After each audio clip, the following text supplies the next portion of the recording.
Hi Fantasy Managers, welcome to FPL Team Talk. So in this video we're going to do a wildcard draft for game week 35. Not something I initially thought would have that much interest, but a few people have asked for one, asked me to check their sides out, so we'll go through that towards the end of the video as well. And then we put a poll on Twitter, and yeah, quite a few people looks like they're looking to wildcard this upcoming week. Whether it's to set up your bench boost or not, I don't know, but I've put together a side. We'll look at the fixtures, the reasons why we picked some of the players. Obviously we looked at targeting those double game weeks and maximising the points from them. And at the end of the video, there's also a bit of a Q&A. There's a few questions that have been asked on some of the threads, so I'll try and tackle some of those. Stick around, you might find that useful. In the meantime, guys, don't forget to give it a like, hit subscribe, put any comments down below if you're wildcard and who do you want to bring in. In the meantime, let's take a look at it. So on screen, we've got the game week 35 fixtures. If you're wildcarding now, of course, though, we're not just interested in these fixtures. You will be wildcarding because there's double game week fixtures in 36 and 37, which you can hit hard, you can set up brilliant for. The other thing as well that you might want to wildcard for is because you can't use two chips in the same week, so you could potentially be bench boosting in 36, in which case this is the perfect opportunity to set it up for that. You may have a free hit left, in which case you can really target those double game week fixtures 36 and also ignore 37 to free hit if you're in that position. Reasons to hold your wild card? I'm not really sure there's too many, but you could use it as a free hit for 36, 37, 38, almost effectively just going for it. And even in the last game of the season, with rotation and squads being rested, players being in and out, possibly some unusual lineups put it, you could take advantage of that, but depends how your team's set up. If you haven't set up for the double game weeks in 36, 37, I think no matter what games you make in 38, possibly losing out if your side isn't set up well enough. So this feels perfect time. As of yet, we haven't really had the Liverpool Man City confirmation. Liverpool, Southampton, Man City, Wolves, still waiting to see which game week that goes in. So possibly holding on to wildcard until you get that information. Again, depends if you can afford to do that or not. Hopefully we should have it before the end of the game week 34 deadline anyway. And then finally, before we have a look at the teams, just a couple of caveats. I've based it on 103.2 million. Could be you could have slightly more than that team value. You might have a bit less, but we'll go through lots of options at the end. And this side is based on the fact that you haven't got a free hit as well. So again, options we'll look at the end, but this is assuming that you're just going to hit double game weeks 36 and 37. Obviously 38 isn't a double, but you've got no chips to use. But this will cover your bench boost in any event. So let's jump into it. One caveat I think is worth putting in, perhaps I could have mentioned just now, is that even though we'll take a deep dive statistical analysis into some of these players that we go through in our wildcard side, to some extent we're looking at a 4-week punt. Some of these players will have 5-6 games. Other players may only have 4 for the rest of the season. So in some ways we can outweigh those statistical long-term players and assets and just look at those fixtures. So whereas normally I'd be thinking about bringing a player in for the rest of the season that would be getting me for 7-8 games ahead, this is only a 4-week punt, so I can perhaps just weigh it a little bit more on the fixtures side. And I think Schmeichel is a good example of that. 17th out of 20 is not good in terms of expected goals conceded. Leicester have leaked pretty badly this season. Having said that, he's the 4th highest scoring goalkeeper and he's 2nd in terms of the amount of bonus points he's got. But those fixtures, especially in game week 36, just look so good. I'm prepared to overlook the fact that he's 7th and just favour these fixtures. Tottenham doesn't look very easy. Chelsea away might be tricky as well. And you have to consider as well, Leicester have got that Europa Conference double game against Roma. But Schmeichel, I want to wait until Leicester side. Schmeichel looks about the only one that's nailed. I'm prepared for that extra fixture to bring him in. In any case, if you wanted to for game week 35, there is the Burnley home game for Foster. Initially I had Guaita, but then in terms of budget, I just thought Foster was a little bit... it's enabled me to do a few other things with the side. And he has good fixtures as well. So there is the possibility of dovetailing between them. Can't flare it up though. He has not had a great season, as we know. Watford very leaky, but he does have a nice double game week in 36. Moving into defence then, Emerson. Tottenham's fixtures look nice. They have that double in 36 as well. It's not a great double, but it is a double. And Emerson's about as nailed as we can get into that Tottenham side. Reece James, I own him at the moment and absolutely on wildcard. I'll bring him in. I do want a part of that Chelsea defence because those fixtures look so good. There's no better candidate than James. There is a little worry about his game time. Being rested, we'll have to see whether he plays the Man United game. But for the rest of the season, Chelsea obviously got the cup final. You expect a lot of rotation anyway, perhaps after that Leeds game, for the Leeds game. But I'm prepared to go with James. When he plays, he's just so explosive. We know how dangerous he can be. Cancelo, because I definitely want to wait into that Man City defence, and he's about the only one who's nailed. Matty Cash is interesting. He's played every game for Aston Villa this season, and he has a great double in 37. 35 looks good as well. I really like him. I'm prepared to completely bench him for 38, but Matty Cash 5.2, he looks like a great option to me. Last one, a bit controversial. We've got Anderson. Crystal Palace, 4th best defence in terms of expected goals conceded across the whole season. So that's really impressive, and they do look solid.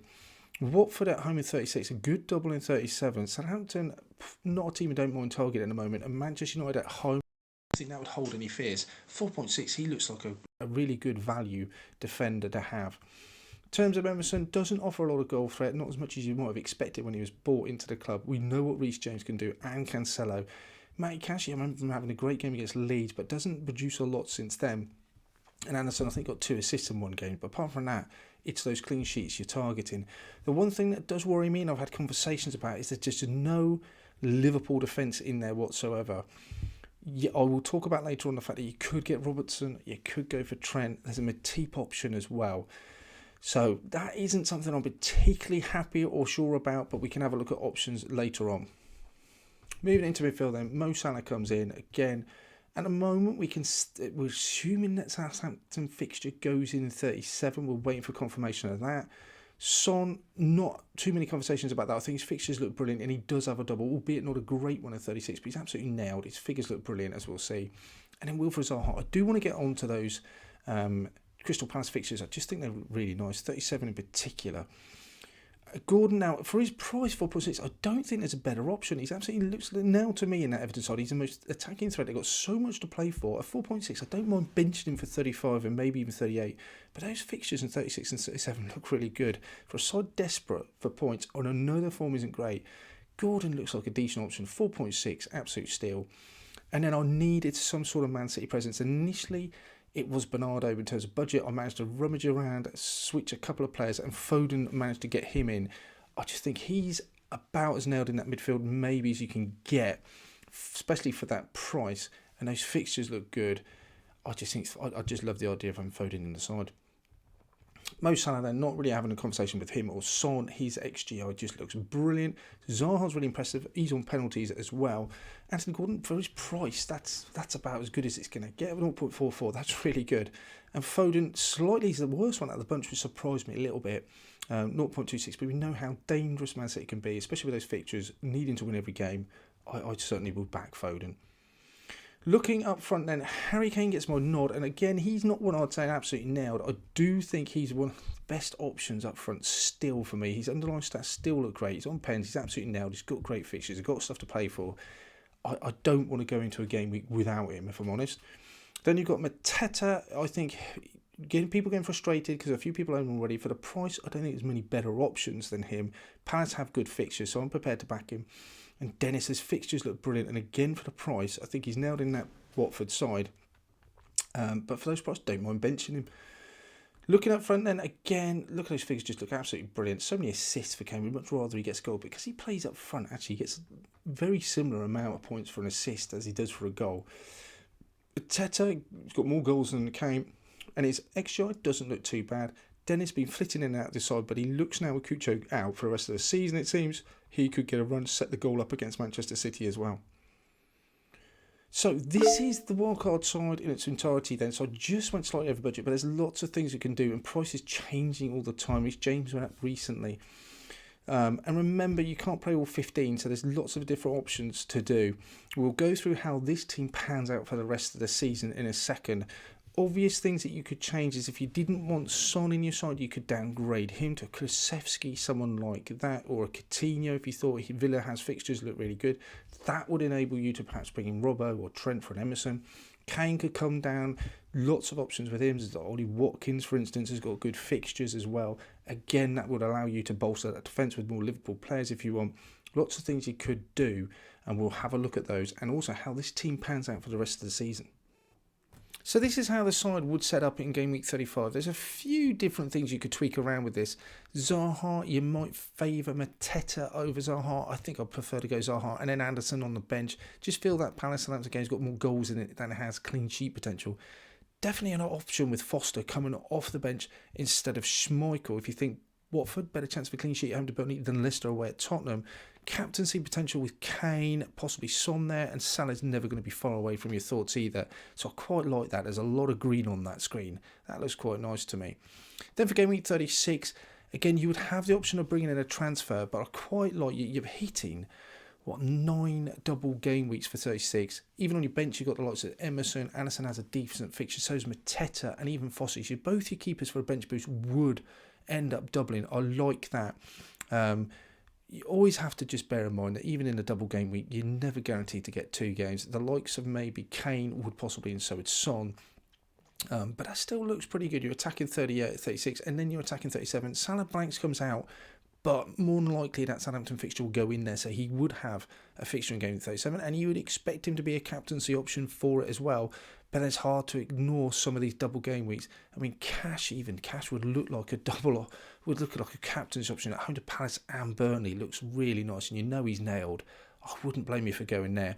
And then game week 38, you could possibly have some transfers rolled over if you wanted to. Lots of options, good green fixtures, and all sorts of strange, weird stuff happened on the last day. Kane away at Norwich looks like a perfect captaincy option. That would be my wildcard side. I do think there's lots of conversations to have around it. Let me know what you think in the comments below. I do think there's definitely a case for Matip and old Robertson coming in, but you would have to sacrifice something like a Kane or a Foden, and it's just all those trade-offs. But that's what FPL is all about. Let's have a look at someone else's. Again, a little bit more expensive than mine, but I love this side. I do think it looks really good. Obviously, De Bruyne is in there, and we've sacrificed Kane. Richarlison, I'm not sure I'm keen on Richarlison, for I'm honest. Watkins, I don't mind that at all. Son, yeah, love the fact it's in. Cash and Cancelo, very similar there. Davis or Royale, either or. Keepers are the same. Ramsey, Gordon, don't mind that. Dennis as well. Doesn't look dissimilar. Obviously, the trade-off, I suppose, is Kane instead of Foden and Richarlison instead. So Foden, Foden for Bruyne and Kane for Richarlison. That seems to be the one. That seems to be the difference here. But it allows you to bring Matip and Arnold in there. No James, possibly, and I've got Anderson in there. Lack of Palace is the only thing I'd say.